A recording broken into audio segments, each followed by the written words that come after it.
Como os irmãos sabem, esse mês nós estamos trabalhando uma nova série, né? Pecados, aceitáveis, tá? Abre e fecha aspas aqui, isso é importante. Pecados aceitáveis é o nome da nossa nova série. Na primeira mensagem, eu falei sobre os pecados da preguiça, do ativismo e do relaxo. O pastor Cisco, que está lá atrás, falou sobre o pecado contra a criação.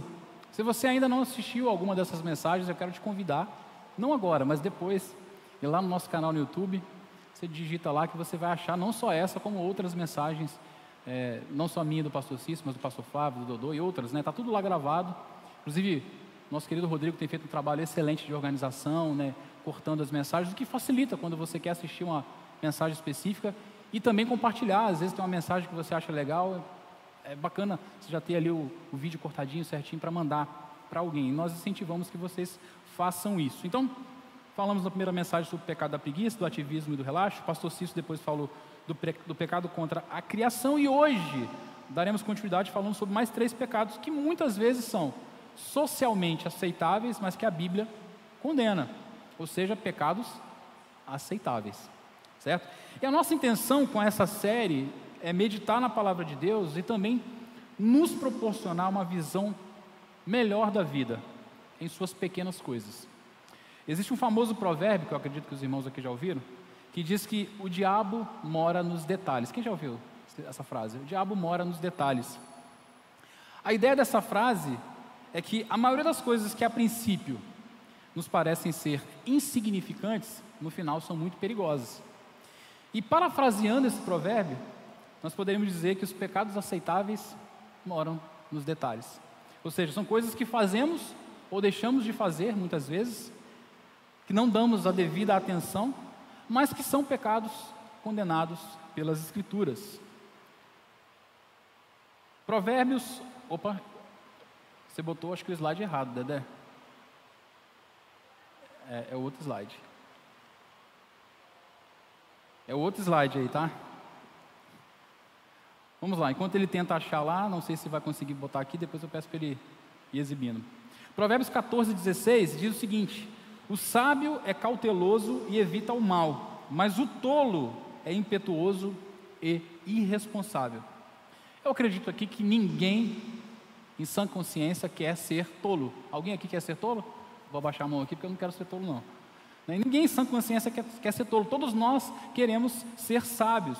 E segundo Provérbios, para ser sábios nós temos que ser cautelosos, né, e evitar o mal. E nós fazemos isso através da palavra de Deus. E é exatamente isso que nós vamos fazer, aliás, que nós temos feito nessa série, examinado alguns textos que falam sobre determinados pecados que muitas vezes passam desapercebidos no nosso dia a dia, mas que não agradam a Deus. Amém? Vamos orar, pedir para que Deus fale aos nossos corações? Pai, nós te agradecemos, Senhor Deus, mais uma vez por tudo o que aconteceu até aqui. Obrigado por esse período de louvor, por cada canção cantada, obrigado pelas orações, obrigado por ter a certeza que o Senhor nos ouve. E agora pedimos que o Senhor continue, Senhor Deus, nos ouvindo e pedimos, clamamos, que o Teu Espírito Santo venha nos dar entendimento da Tua palavra, que Ele ilumine a nossa mente, que Ele ilumine os nossos corações, e que seja Ele falando com o Senhor, né? Que o Senhor me use apenas como um instrumento Teu, mas que o Senhor toque no coração de cada um que está aqui presente, e também daqueles que estão nos assistindo através da nossa transmissão. Em nome de Jesus. Amém. Não sei se ele vai conseguir colocar agora os slides, mas eu vou dando sequência aqui. O primeiro pecado que eu quero tratar com os irmãos é o pecado da mentira. Eu quero pedir que os irmãos abram suas Bíblias aí em Provérbios, capítulo 12, 22. Provérbios, capítulo 12, 22.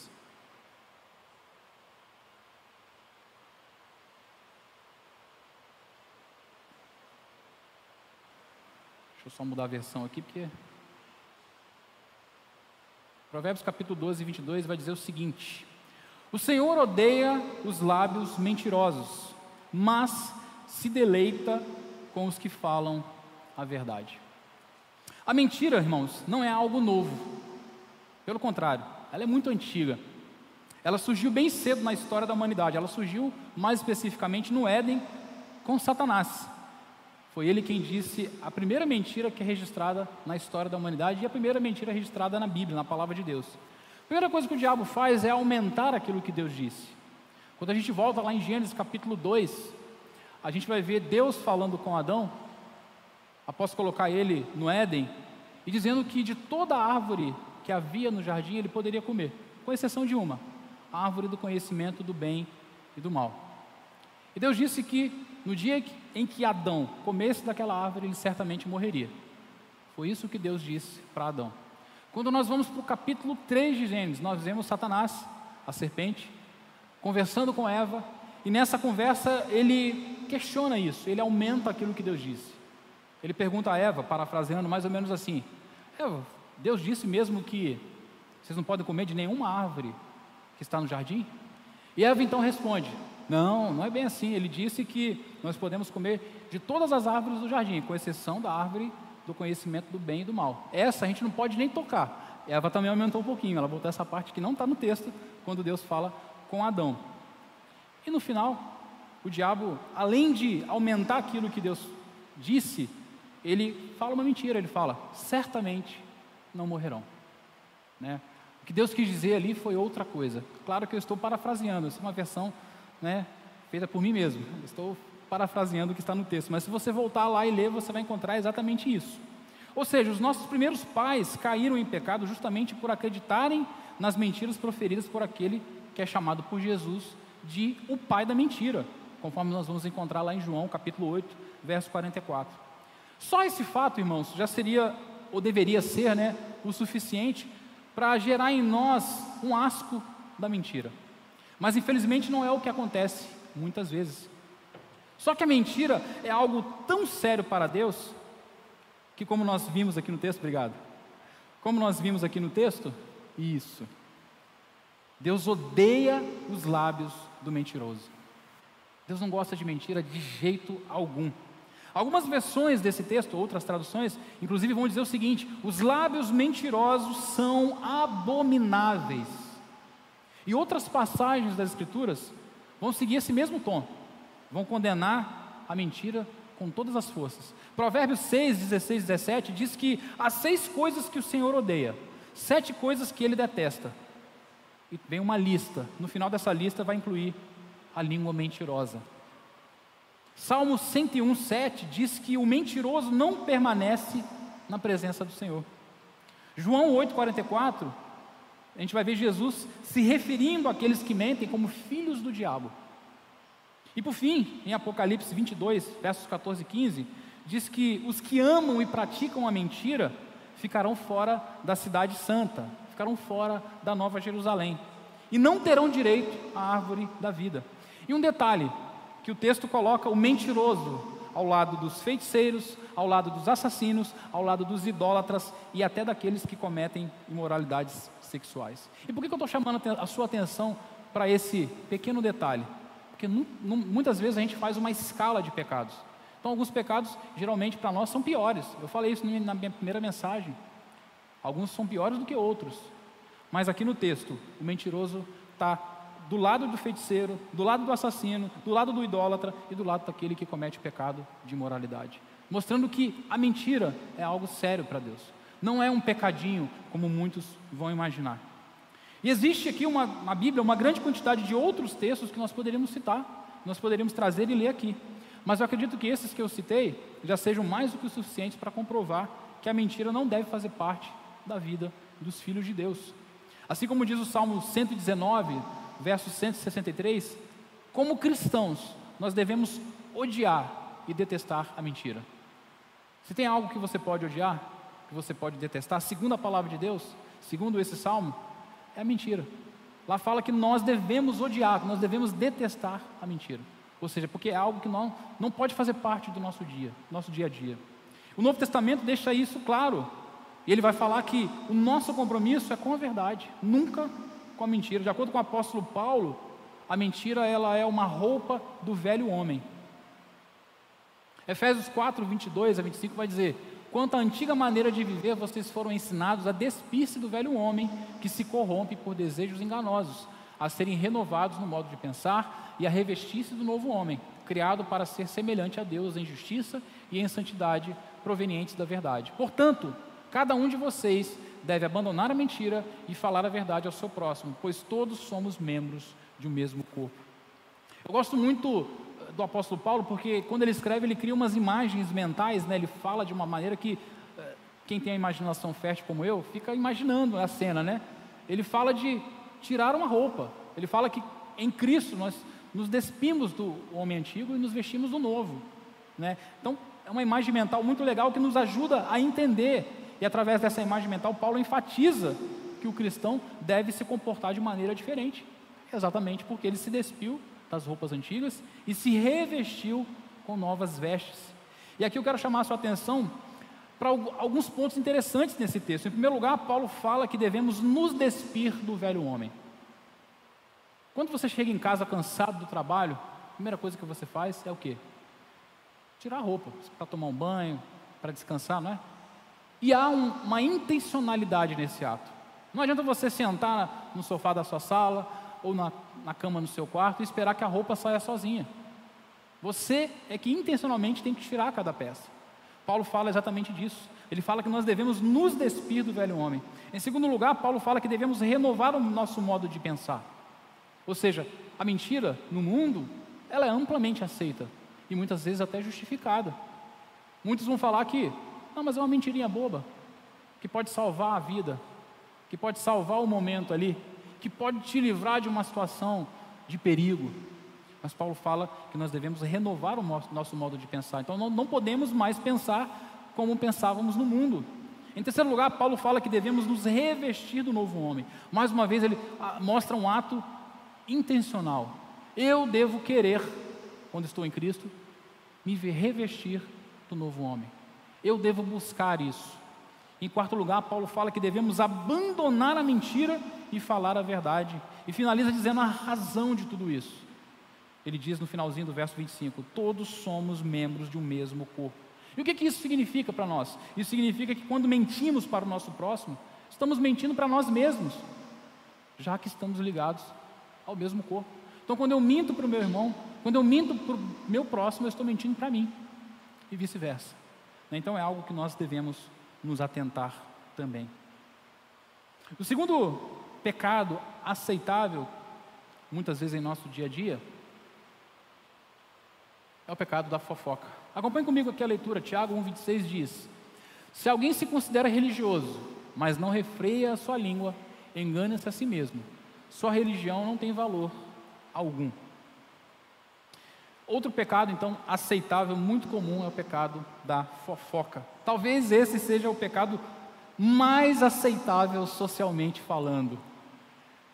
E também dentro da igreja. É triste observar isso. Popularmente, a fofoca e o fofoqueiro geralmente são tratados até em tom de piada, em tom de humor. Muitas vezes em tom de humor vão se referir, por exemplo, ao fofoqueiro como língua comprida, caixão convexo. Vocês já ouviram essa? Eu pesquisei na internet. Caixão convexo. Por quê? Língua grande. Eu fui pesquisar na internet. Essa eu não conhecia, confesso que eu não conhecia. O fofoqueiro também é chamado de bocudo. Esse é mais comum. Rádio fuxico, babado forte, se referindo à fofoca, radar da vida alheia, fuxiqueiro profissional e por aí vai. São muitos termos usados para se referir tanto à fofoca quanto ao fofoqueiro em tom de humor, em tom de brincadeira. E esse tom de humor, de brincadeira, muitas vezes encontra espaço dentro da igreja.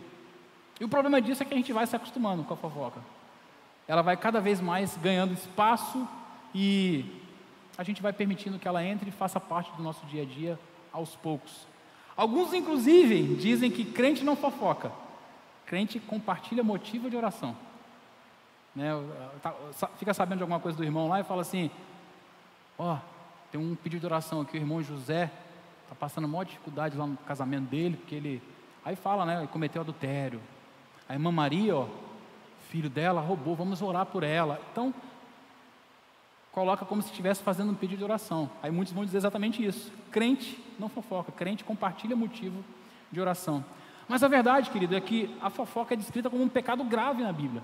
Como nós vimos aqui em Tiago 1,26, quem não refreia a sua língua engana-se a si mesmo e a sua religião é vã. A palavra no original aqui para vã é a palavra grega mataios, que além de vã significa privado de verdade, inútil e sem propósito. Ou seja, quem não segura sua língua não tem uma fé verdadeira. Quem não segura sua língua não é crente de verdade, não sou eu que estou falando. Não fiquem bravos comigo, mas é a palavra de Deus que está dizendo isso. E não para por aí, vários textos bíblicos vão descrever o fofoqueiro de maneira bem negativa. Vou citar alguns exemplos aqui. Provérbios 16, 28 vai descrever o fofoqueiro como alguém perverso. O homem perverso provoca dissensão, e o que espalha boatos afasta bons amigos. Provérbios 10, 18 vai se referir ao fofoqueiro como tolo, vai dizer o seguinte: quem esconde o ódio tem lábios mentirosos, e quem espalha calúnia é tolo. Provérbios 6, 16 a 19, nós já citamos, mas vale a pena citar de novo, diz que as 6 coisas que o Senhor odeia, as 7 coisas que Ele detesta. No verso 19 vai dizer: a testemunha falsa que espalha as mentiras e aquele que provoca discórdia entre irmãos. Então o fofoqueiro conta com o ódio do Senhor. O Senhor odeia a língua fofoqueira, a língua mentirosa.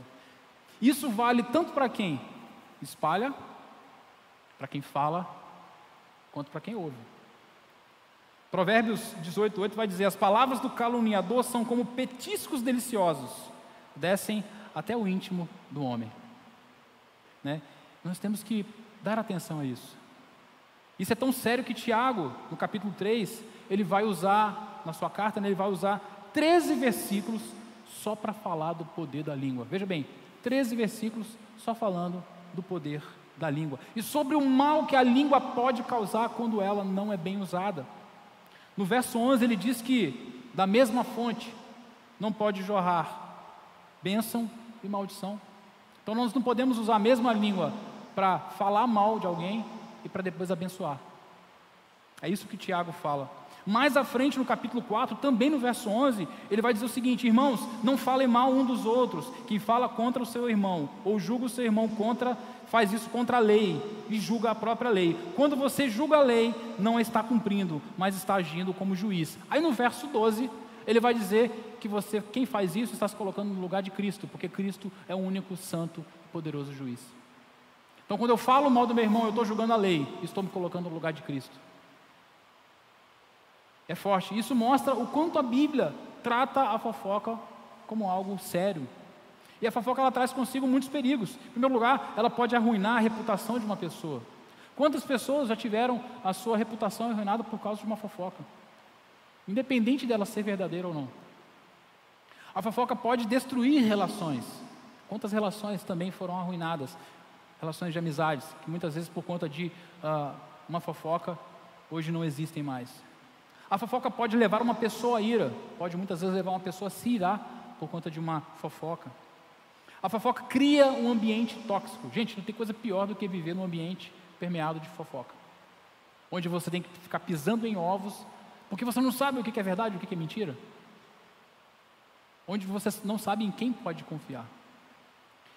E por último, a fofoca pode levar casais a se divorciar. Às vezes uma historinha que surge e que leva casais a se divorciar. E quando a gente analisa o outro lado, a Bíblia descreve muitos benefícios para a pessoa que controla a sua língua. 1 Pedro 3,10 diz que quem controla a língua tem dias felizes, pois quem quiser amar a vida e ver dias felizes, guarde a sua língua do mal e os seus lábios da falsidade. Provérbios 10:19 chama aquele que guarda a língua, a pessoa que guarda a língua, de sensato. Quando são muitas as palavras, o pecado está presente, mas quem controla a língua é sensato. Provérbios 17:28 diz: até o sensato passará por sábio se ficar quieto, e se contiver a língua. Até o insensato parecerá que tem discernimento. Se isso acontece com o insensato, imagine o sensato, né? Então a Bíblia vai definir aquele que controla a sua língua de maneira elogiosa, vai trazer muitos benefícios, vai apontar muitos benefícios para aquele que controla a sua língua. Freud, o pai da psicanálise, certa vez disse que quando Pedro me fala de Paulo, eu sei mais de Pedro do que de Paulo. Isso é uma grande verdade, pois quando eu abro a minha boca para falar do meu próximo, eu estou falando mais de mim do que dele. Porque quando as pessoas me veem falando rotineiramente de alguém, o que acontece? O que a gente pensa logo na hora? Se esse cara fala tanto dos outros para mim, ele deve falar de mim para os outros. É o pensamento que vem na nossa mente. Então, quando Pedro me fala de Paulo, sei mais de Pedro do que de Paulo. Quando a gente age assim, a gente destrói não só a reputação do outro, mas a nossa própria reputação. Porque a pessoa que costuma fazer isso o tempo todo, o que acontece? Daqui a pouco você não quer mais ter muito contato com ela, você fica com medo. Porque toda hora ela chega, fala de alguém e você fica com medo até de falar alguma coisa com ela. Você não sabe se ela vai pegar o que você falou e vai levar para alguém e por aí vai. Você não sabe mais no que confiar daquilo que ela fala. Por isso nós devemos tomar cuidado com isso. E a pergunta que fica para nós, uma pergunta retórica, uma pergunta para a gente pensar: que palavras têm saído da minha boca? Que palavras têm saído da sua boca, meu irmão? Você que está nos assistindo através da internet também, que palavras têm saído da sua boca? Como cristãos, nós devemos praticar a fofoca reversa. É falar bem das pessoas pelas costas. Aí você pode falar assim: mas pastor, se não tiver nada para falar de legal da pessoa, só tiver algo negativo para falar da pessoa, então não fala nada. É melhor não falar nada do que cair no erro de falar demais. Mas não para por aí. A Bíblia também vai falar de um outro tipo de pecado aceitável, a chocarrice. Leia comigo que Efésios 5, verso 4, diz o seguinte: nem conversação torpe, nem palavras vãs ou chocarrices, coisas essas inconvenientes, antes, pelo contrário, ações de graça. Como os irmãos viram, até aqui nós falamos de pecados aceitáveis envolvendo a fala. Falamos da mentira, falamos da fofoca. Existe um terceiro pecado que é esse, que com certeza faz parte desses pecados ditos aceitáveis, né, que envolve a fala, o pecado da chocarrice. Essa palavra, a palavra chocarrice, ela aparece apenas uma vez na Bíblia, só nesse texto, no texto de Efésios, capítulo 5. Paulo inicia o capítulo 5 de Efésios nos alertando a sermos imitadores de Deus como filhos amados. Se você abrir sua Bíblia e ler aí, logo no primeiro verso você vai encontrar isso. Na sequência, Paulo diz que nós devemos viver em amor, tendo Cristo como padrão desse amor. Olha que responsabilidade. Nosso padrão de amor é Cristo. E na sequência, então, Paulo lista uma série de pecados que não devem, de forma alguma, estar presentes na vida do crente. E ele divide esses pecados em dois grupos: pecados do sexo, que vai estar lá no verso 3, e os pecados da língua, vai estar no verso 4. E é no verso 4 que nós encontramos a palavra chocarrice, a palavra que nós acabamos de ler, que dá nome a esse terceiro ponto. Segundo o dicionário, a palavra chocarrice pode ter sentido de zombar, desrespeitar, ridicularizar e também de gozação ou caçoada. E Paulo diz que, ao invés disso, em nosso meio deve haver ação de graças. Nunca chocarrice. Muitos vão dizer que, mas é só brincadeira, estou só brincando, é só uma zoação leve aqui, é só uma zoação para brincar. Só que a gente tem que entender que determinados tipos de brincadeira realmente machucam e podem inclusive gerar feridas e traumas emocionais. Para os irmãos que não sabem, eu sou psicanalista e terapeuta familiar, então é muito comum, não só como pastor também, no gabinete ou no consultório, você receber pessoas que às vezes chegam a chorar falando de apelidos que são colocados, de às vezes formas pejorativas que são usadas para se referir a ele. Muito comum mesmo, os irmãos não têm ideia quantas vezes a gente ouve pessoas falando sobre isso. Porque cada um recebe uma piada, uma brincadeira de forma diferente. Tem um que não está nem aí, tem um que devolve na zoação, mas tem gente que se ofende, tem gente que se magoa, tem gente que se machuca. E é desse tipo de piada, de chocarrice, né, que nós estamos falando aqui. Podem gerar traumas que às vezes vão durar anos. Se tiver a oportunidade de fazer um aconselhamento para tratar, né, ou uma terapia para poder tratar daquele caso ali. E a Bíblia nos ensina que uma pessoa sábia fala de forma que cura, não de forma que fere. Provérbios 12, 18 diz: há palavras que ferem como uma espada, mas a língua dos sábios traz cura. Nós, como cristãos, devemos ser sábios. As palavras da nossa boca devem trazer cura e não ferir mais. E a Bíblia, da mesma forma que eu fiz citando outros textos nos outros tópicos, a Bíblia vai tratar o zombador e a zombaria de maneira muito séria. Provérbios 21, 24 diz que o zombador, ele é um vaidoso, um arrogante e um orgulhoso. Vai dizer assim o texto: o vaidoso e arrogante chama-se zombador, ele age com extremo orgulho. Provérbios 16, 18 diz que o seu fim é a destruição e a queda. O orgulho vem antes da destruição, o espírito altivo antes da queda. Provérbios 11:12 diz que o zombador não tem juízo. O homem que não tem juízo ridiculariza o seu próximo, mas o que tem entendimento refreia a sua língua. Na sequência, Provérbios 20:10 diz que o zombador, quando ele vai embora, a contenda acaba. Olha só, o zombador é aquele que a gente não quer no ambiente. Olha o que o texto diz: quando se manda embora o zombador, a briga acaba, cessam as contendas e os insultos. E por fim, Provérbios 19:29 diz que há um castigo preparado para os zombadores. O texto diz o seguinte: os castigos estão preparados para os zombadores e os açoites para as costas dos tolos. Então a Bíblia leva muito a sério aquele que zomba, aquele que faz piadas com o intuito de ridicularizar, com o intuito de diminuir. Eu não estou falando aqui, irmãos, de brincadeiras saudáveis, sadias, que você faz com quem você conhece também, obviamente. Isso é um ponto muito importante. Devemos ter sabedoria, devemos ter bom senso. Não podemos brincar com qualquer um, temos que conhecer a pessoa e saber se temos liberdade para agir, para brincar daquela forma. Agora, muitas vezes a gente observa brincadeiras com pessoas que não dão liberdade, que não gostam, que têm às vezes um tipo de criação mais fechada e que se chateiam. Então temos que respeitar, e a Bíblia fala que a gente deve tratar isso com seriedade. Se a piada é uma brincadeira e é divertida só para você e não para quem está recebendo, não deve ser feita. Se pode ferir o outro, não deve ser dita. Se diminui o outro, não deve encontrar espaço em nosso vocabulário. Aliás, a Bíblia diz que nós devemos nos afastar do zombador. Provérbios 14:7 vai dizer isso. Fala que o zombador, nós devemos nos afastar dele, não devemos nos comungar com ele. No Sermão do Monte, lá em Mateus 5, Jesus disse que quem proferir um insulto ao seu irmão estará sujeito a julgamento do tribunal. Aí tem um pastor chamado Jean Francesco, até meu amigo, particular, ele escreveu isso para uma revista de ABD. Olha que interessante que ele fala sobre essa fala de Jesus. Jesus faz referência a um insulto comum naquela época, que foi traduzido para o português por tolo. A palavra original é racá.